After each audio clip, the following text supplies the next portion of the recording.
Welcome back to my channel, the best place for hardworking and ambitious millennial professionals who feel stuck in their careers to find their dream careers. In my last video, I broke down how to read a job description so you know exactly what soft skills and hard skills to put in your resume. In this video, I'm going to teach you how to actually put these soft skills and hard skills in your resume. And my fifth tip is actually a super tip that will actually attract recruiters to come to you, rather you going to find these recruiters and giving them the resume and hoping they'll give you an interview. Make sure you subscribe and click the notification bell to receive regular updates on all things related to career change. Also, join my Facebook group, Career Change Advice, where you can chat with like-minded people who are interested in making their careers work for them and not the other way around. Hi, I'm Dr. John Tam. I have a PhD in sociology from Oxford, and I'm passionate about helping millennial professionals find their dream careers through gaining clarity and building soft skills.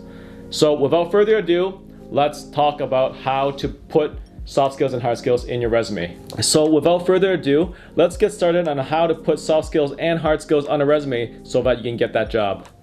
Step number one is to set a target and decode a job description, right? And I'm not going to spend too much time diving into this because I talked about this in detail in my last video. So go back and watch it if you haven't watched it yet and you don't know how to set a target and how to break down a job description. But basically, in a job description, there's BRs and PRs, basic requirements and preferred requirements. And you need to figure out which ones you have, which ones you don't, and make those keywords a priority on your resume so that you can be featured properly. You can sell yourself and market your skills properly.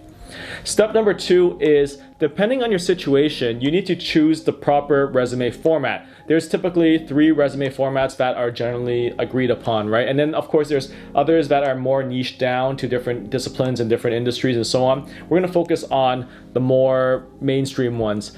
The first one is the traditional resume, and it's basically, if you've been in that line of work, in that career path for a while, stick with a traditional resume because that's exactly what recruiters and hiring managers are expecting. When they read your resume, they expect to follow a Z pattern. I don't know if it's reversed, like if it's on the camera, if it's reversed, it's going to be this way. But basically, the rule of thumb is, in 6 seconds, they're more or less going to figure out whether you are the right person for the job or not. And the traditional resume makes it easy for them because they can just scan it this way and pretty much figure out whether you are the right person for the job or not, based on the soft skills and hard skills and experience that they're looking for. The second resume format is what we call functional resume, and a functional resume kind of breaks this whole process up. And functional resumes are actually the best for non-traditional candidates. So if you're making a career switch from one industry to another, whether it's a functional switch or industry switch or a double switch, and I talk a lot more about this kind of switching in a video, and I'll put that in the cards above, where I discuss where really there's only 5 options when it comes down to making a career switch. But when you are making a career switch and you're not a traditional candidate, you want to use the functional resume format because it breaks the whole process. It's like, wait a second, this is not a traditional resume. And then they have to look into it in more detail. And what a functional resume does is it features what skills you have first, and that's like at the very top, whatever key skills. And at the bottom, you can then put down your experience and make it less of a prominent feature. And this type of approach is very useful for some types of people, right? If you are a job hopper, for example, focusing on the skills you have rather than the experience that reveals you to be a job hopper is probably something that you want to hide. And I talked about that at length in a video, which I'll put in the cards above. But basically, if you're a job hopper, you come from a non-traditional background, or if you are coming back from long-term unemployment, and that long-term unemployment could really be anything. It could be like taking care of your parents, it could be taking care of your kids until they're 5, and then and then they're in school now, and then you can finally go back to work. It could be a variety of reasons, but basically functional resumes are pretty good for that. Now, I do have to make very clear though that functional resumes are kind of annoying for recruiters and hiring managers because they don't really like it. It's like, wait a second, this is actually making it difficult for me, right? They're used to skimming in 6 seconds and move on, like 3 piles, yes, maybe, no pile, and then moving on quickly, right? But if you put in a functional resume, they basically have to slow down, break their flow, and then focus on whether you're the right candidate or not. And then it's not very honest sometimes, they feel. So traditional hiring managers or recruiters may not like this, but at the same time, there's the benefit of making them take pause, right? So it's kind of like a situation where it depends on the job you're applying for. Is it more traditional or is it more non-traditional, right? Third format is hybrid format, and the hybrid format is basically a combination of a traditional and a functional resume that really features your skills, but doesn't really hide your experience as well. And using a hybrid resume is more like striking a middle ground between functional and traditional resumes. And I'm not gonna go into details on how to write it and everything. You can just seriously, just Google it. There's a million templates online for this. So yeah, I'm not gonna go into the details for that. And honestly, a blog's probably a better format than a YouTube video for that. Which brings us to step number 3. Depending on the format that you chose, follow the conventions of that format in terms of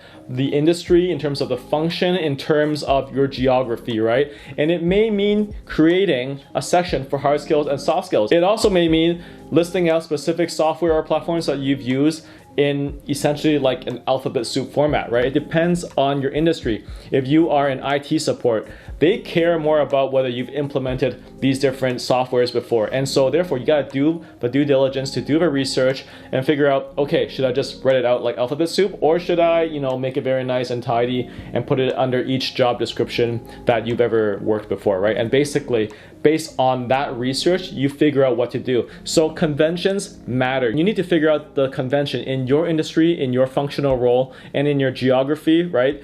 How people write their resumes in India or China or North America or Europe would be very different. And what you do makes it easier for the recruiter to follow that. And the best way to learn about this is actually to conduct informational interviews, and I'll put a video on that in the cards above, where I break down basically how to conduct informational interviews and how to find out everything that you need. But basically from those contacts in their informational interview, you can actually learn more about how to better feature your resume, right? And by following these conventions, you make it easier for the hiring manager or the recruiter to read your resume and feel like, okay, this person is an insider to the industry. What conventions are common in your industry, function, or geography? Let me know in the comments below. The 4th step is to highlight proof at each stop in your career. So for every skill that you have, soft skill or hard skill, you want to feature them. And like I said before, all the soft skills and hard skills that you're featuring are already those that are relevant for your target job. Don't just find like any random soft skills or hard skills. It has to be the ones that are relevant for your job. And basically, based on those, list out the achievements, the awards at each step of the career. And it's best if you quantify those with numbers. So one thing that you could do is I've increased the ROI by 50% at my position in whatever, right? Or I've been top of sales for my region, province, or state, or whatever, for the past 5 years. Something like that would clearly outline that, hey, that's a pretty major achievement, and that's something that you should share with people. If it's like a huge achievement, like winning a Nobel Prize or being in the Olympics or whatnot, then you want to put those at the very top, right? But for specific minor achievements related to soft skills and hard skills, you want to put those under the specific stops that you've been at. And since these are things that you're featuring in your resume, what you need to do next is to prepare your references to talk about these soft skills and hard skills. So before you walk into your interview, you need to let your references know, hey, I'm going for this job and these are the key skills that they're gonna ask me about. And I want you to talk about these things in a reference check, because sometimes, you find references and it may be like 10 years ago that they've worked with you, or 5 years ago, and they're like, okay, I'm gonna talk about random stuff. This guy's a nice guy, this girl's a hustler, they get stuff done and so on. Instead of letting the cookie crumble in whatever way, random way that it may crumble, it's best to let them know, feature these soft skills, feature these hard skills, because they're going to check me on this, and these are things that they're going to talk about in the interview. And so by doing that, you actually greatly improve your chances for reference checks, for the interview, for the resume. The 5th and final step, which is going to be the difference maker for you, is to not stop only at the resume. You need to add these keywords, these soft skills and hard skills keywords, in your cover letter. You need to add it into LinkedIn. And it's even better to take a skills test on LinkedIn to prove that, hey, I actually am skilled in that. And if you're not familiar with what skills tests are on LinkedIn, they're basically tests that you can take on LinkedIn that's native to their platform, that you can answer questions to and prove that you are proficient on that platform. At least as of filming this video, if you fail on these tests, it's actually not that big of a deal, because you get to take a test again in a few months, but this may change in the future. Regardless though, there are skills tests on LinkedIn to show that, hey, I'm pretty good at the skill. Also, you can ask people for endorsements, right? If people endorse you, give you that extra plus, it's a huge bonus to your profile. I would actually recommend people to get 10 to 15 endorsements for their key skills that they want to feature. This creates a separation for the recruiter or the hiring manager to see like, hey, this person is actually pretty good and other people are willing to back them up. Last of all, get recommendations, right? Have recommendations on your LinkedIn for the key skills, and if possible, get the people who write the recommendations to put in the key skills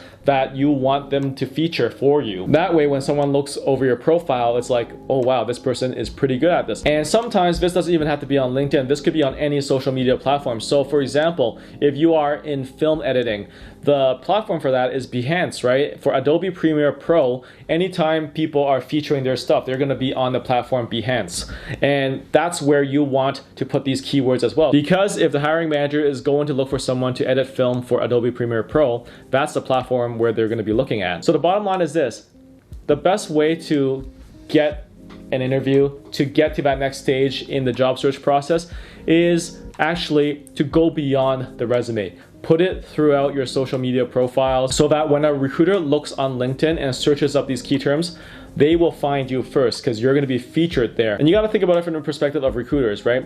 They're pressed for time. They got a position they got to fill. And sometimes they put a job posting out and it's, they got 200 applications for one single job. Half of them automatically get filtered out because of the applicant tracking system, the robot, the ATS. The other half, they have to go through and then figure out, okay, yes, no, maybe. And then they shortlist 20 and then they interview 5, right? If they do that process, it's a very long and tedious process. Sometimes if they just want to fill a position, the quickest thing for them to do is actually just search for those key skills on LinkedIn and find whoever pops up and reach out to them and say, hey, you interested in a job in this, right? And therefore, that's why it's so important to optimize your LinkedIn profile so that these opportunities come to you when they do arise. And this is worth mentioning, even though it's common knowledge nowadays, that the hidden job market is a real thing. Only about 20 to 25% of the available jobs on the job market are actually ever advertised for a number of reasons.